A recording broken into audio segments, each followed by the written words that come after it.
Assalamualaikum warahmatullahi wabarakatuh. Salam sejahtera, salam reformasi kepada semua rakan-rakan yang sempat bersama saya di channel YouTube pada hari ini. Dan terima kasih banyak kepada anda yang telah pun like, share dan juga komen sepanjang anda bersama dengan channel YouTube dari masa ke semasa yang kita kongsikan di dalam isu-isu politik terutamanya. Terima kasih banyak kepada anda dan juga telah subscribe. Jadi bagi anda yang baru saja bersama dengan saya di channel YouTube, jadi saya mengharapkan anda untuk sama-sama subscribe dan juga share bersama rakan-rakan lain supaya kita dapat kongsikan apa saja info yang kita sampaikan ya di channel YouTube ini. Terima kasih banyak. Okey, hari ini saya nak ulas sikit ringkas. Tadi saya ada menonton satu video ceramah sempena Pilihan Negeri Johor di mana datangnya daripada Ketua Penerangan Parti Bersatu ataupun Ketua Penerangan Perikatan Nasional Azmin Ali. Azmin Ali iaitu pengkhianat daripada keadilan, Badan Presiden telah pun pengkhianat ya. Dalam ceramahnya di sebuah kawasan Kedah di mana dia telah berceramah di antaranya warga-warga Kedah yang juga mendengar ceramah beliau, dan dengan penuh semangatnya beliau menampilkan bahawa beliau lah seorang pejuang yang membela nasib Kedah. Ini Azmin Ali ni. Dan dia mengecam kempen-kempen yang telah dilakukan oleh Najib Razak juga di kawasan Kedah, di mana Najib mempertikaikan tentang bagaimana warga Kedah ya telah dilakukan berbagai-bagai lah ya, kerugian kepada warga Kedah, dan seolah Najib Razak cuma menunjukkan dialah hero bagi membela nasib warga Kedah dengan menjual nama bapa dia, arwah Tun Razak yang telah membuka Kedah. Ini semua kita tahu ya, sejarah pembukaan Kedah betul di bawah almarhum Tun Razak, ayahanda kepada Najib Razak. Ini semua kita tahu. Dan kita tahu bagaimana perjuangan dan juga pengorbanan almarhum Tun Razak ini di dalam membela nasib Melayu, menempatkan orang Melayu dari berbagai negeri dalam satu kawasan tanah Kedah. Ini jasa Tun Razak yang tidak boleh kita nafikan. Tetapi bagaimana Kedah itu dirosakkan di era Najib Razak, khususnya anak kepada almarhum Tun Razak. Ini apa yang disebut oleh Azmin itu betul lah ya. Kedah itu rosak di era Najib Razak, dan kita faham dan kita tahu di waktu kita jadi kerajaan PH kita telah membongkar segala-galanya, dan sebelum kempen itu pun kita telah pun sebelum kempen PRU pun kita telah dedahkan kepada warga Kedah bagaimana FGV itu sendiri merugikan Kedah ya, bagaimana satu dasar yang lebih menguntungkan puak yang lain dan bukannya menguntungkan warga Kedah sendiri, di mana menambah hutang warga Kedah. Dan ini kita tahu dan kita telah pun perjuangkan sebelum PRU 14 yang lalu ya, di mana selepas kita jadi kerajaan, pengurusi Kedah, Isah Samad itu diheret ke mahkamah, dan kita tahu bagaimana jutaan ringgit ya dipertuduhkan di atas salah laku Isah Samad ini. Dan kita jangan lupa bahawa pegawainya iaitu Zaid Ma'arif juga terlibat di dalam membawa wang kepada Isah Samad. Tetapi bezanya Isah Samad waktu itu tidak menyertai kerajaan PH, tidak bersama kita, dan Isah Samad dibawa ke penjara. Ya, pegawai dia Zaid Ma'arif bersama dengan PH, bersama dengan parti Bersatu, dan dianya bekerja pula di bawah Perdana Menteri waktu itu, ya, Datuk Mahathir Mohamad. Datuk Mahathir melantik Zaid Ma'arif sebagai setiausaha politiknya. Maka Zaid terlepas daripada kes bersubahat dengan Isah Samad. Isah Samad dimasukkan ke mahkamah. Di situlah kita melihat bahawa Mahathir Mohamad ini dia bukan seorang pemimpin yang menentang rasuah.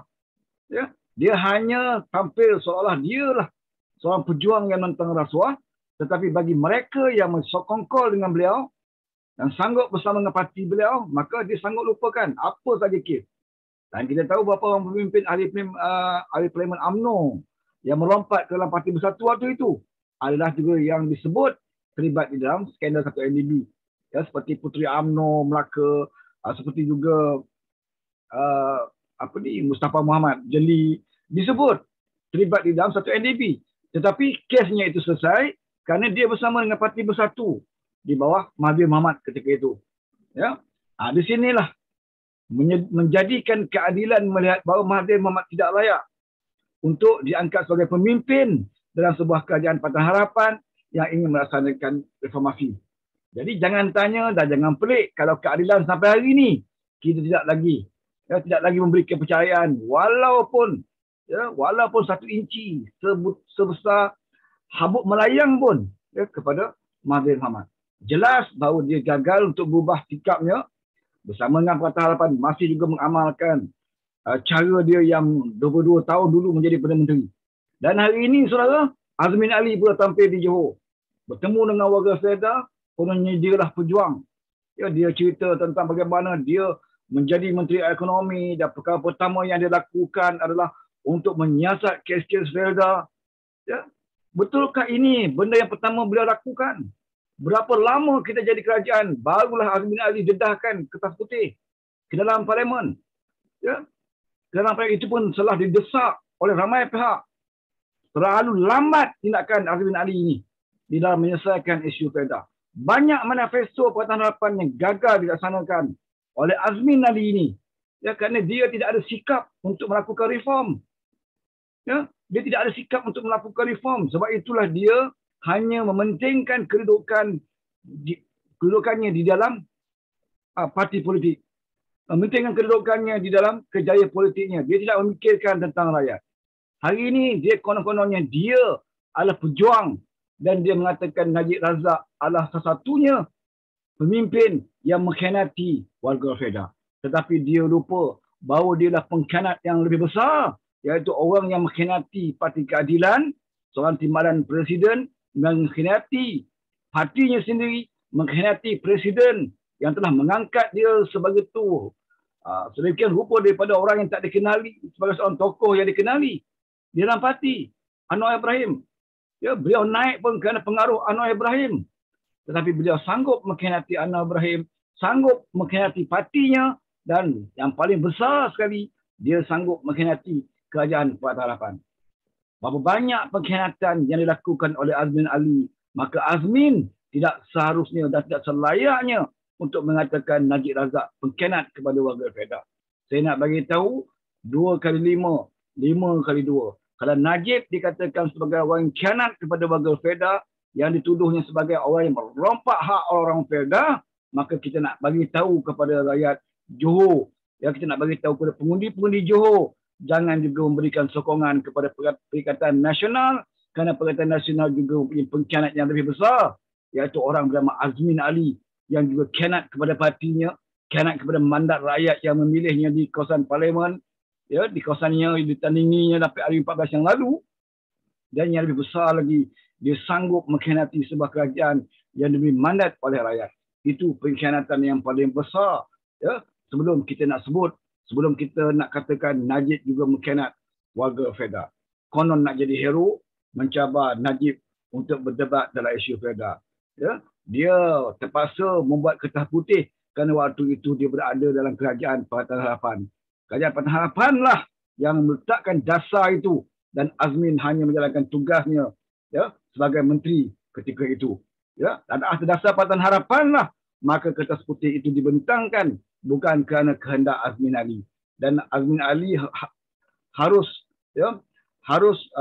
menjawab kepada para pengundi di negeri Johor, kalau betul beliau seorang pejuang rakyat, mengapa beliau sanggup mengkhianati mandat rakyat. Ya, kalau hari ini kerajaan PH diberikan terus memerintah dan Anwar Ibrahim seperti mana yang dijanjikan dalam manifesto menjadi Perdana Menteri selepas Mahathir Mohamad, saya percaya tidak ada masalah di Fedah dan di kawasan-kawasan nelayan dan di mana saja dalam negara kita ini. Apa pun masalah, saya percaya boleh diatasi sekiranya kita ada seorang pemimpin yang mempunyai jiwa reformasi, iaitu Anwar Ibrahim.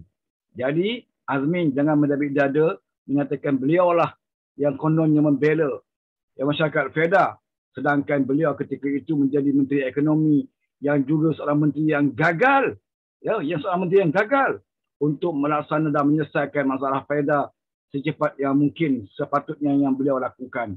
Dan kertas putih itu pun atas arahan kabinet di bawah kerajaan Pakatan Harapan ketika itu yang meminta beliau menyegerakan kertas putih tentang isu-isu di dalam FEDA.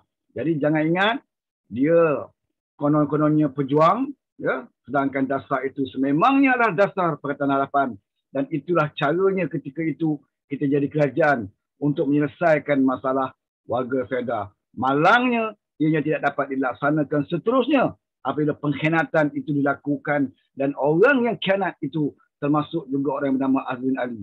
Kalau dia sebut Najib khianat kepada warga FEDA, kita nak bagi tahu pada pengundi Johor bahawa Azmin Ali juga dalam Perikatan Nasional yang juga presidennya Muhyiddin Yassin adalah orang yang juga melakukan pengkhianatan yang lebih besar, iaitu merompak dan juga merampas mandat rakyat. Ini yang saya nak bagi tahu kepada pengundi, jangan terpengaruh dengan lakonan dan sandiwara Azmin Ali yang kononnya dialah pejuang, tapi dialah pengkhianat yang sebenarnya, sehingga menjadikan negara ini tidak lagi dapat diurus dengan baik. Kita sentiasa berhadapan dengan krisis politik yang tidak habis-habis. Kerana apa? Kerana kita mempunyai kerajaan yang tidak mendapat mandat rakyat, kerajaan yang tidak mendapat keberkatan, maka inilah hasilnya yang kita lihat.